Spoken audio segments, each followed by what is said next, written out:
Mr. David exited the room to fetch the nurse attending to Naomi. He requested the uniform Naomi had been wearing before her clothes were changed. The nurse handed the uniform to Mr. David, who then placed it neatly on the back of his seat outside. After a moment of looking at Naomi, Tina left the hospital room, realizing she was running late for work. She left Mr. David at the hospital and headed home. Mr. David tipped the nurse and asked her to take care of Naomi before he departed for his car. To his astonishment, Mr. David discovered he had 2 flat tires, which he hadn't noticed earlier when he came to leave Naomi's uniform. With only 1 spare tire, he decided to walk down the road to seek help.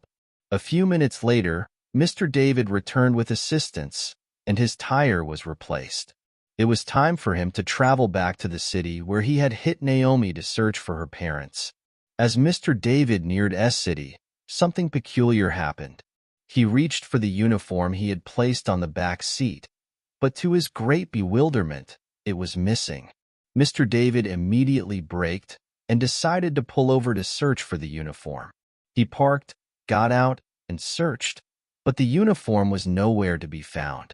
He called his wife, asking if she had taken the uniform, but she assured him she hadn't touched it. Mr. David stood there, puzzled. First, his tires were flat, and now the uniform was missing. If his wife hadn't taken it, then who did? When he called his wife, she was at the office with her best friend, Deborah, who had come to visit. Deborah asked Tina why her husband would be inquiring about a school uniform, wondering if they had adopted a child without telling her. Tina explained how her husband had hit a girl after visiting someone in another city. Deborah was moved by the story and expressed a desire to see the girl in the hospital. Back at Naomi's house, her father, Mr. Bry, returned from the police station after reporting his missing daughter to find the door to his house open. Despite having instructed his wife to keep the doors shut, he found the house unusually quiet.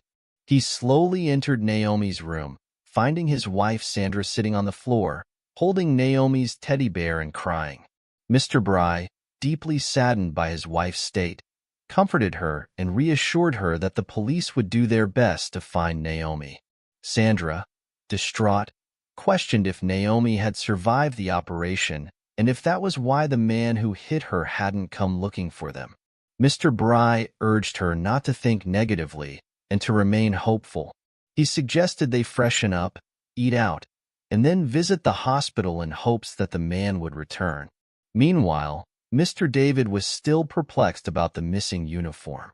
Determined to find Naomi's parents, he decided to head back to the hospital where he had taken her, thinking they might have come there looking for her. At the hospital, Tina and Deborah arrived to check on Naomi. Tina held Naomi's hand and felt a slight grip, indicating she might be waking up. Suddenly, Naomi started having a seizure, prompting Tina to call for the doctor. The doctor arrived quickly and began attending to Naomi while Tina called her husband, informing him of the situation. Mr. David, having arrived at the hospital, received the call and felt immense worry. He stayed in his car, overwhelmed by anxiety, until his wife called again, updating him on Naomi's condition. Relieved but still concerned, Mr. David entered the hospital to see Naomi.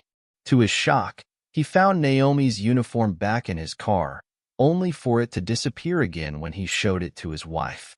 Both confused and distraught, Mr. David and Tina wondered if someone else was involved in Naomi's accident, and if there were deeper, hidden factors at play.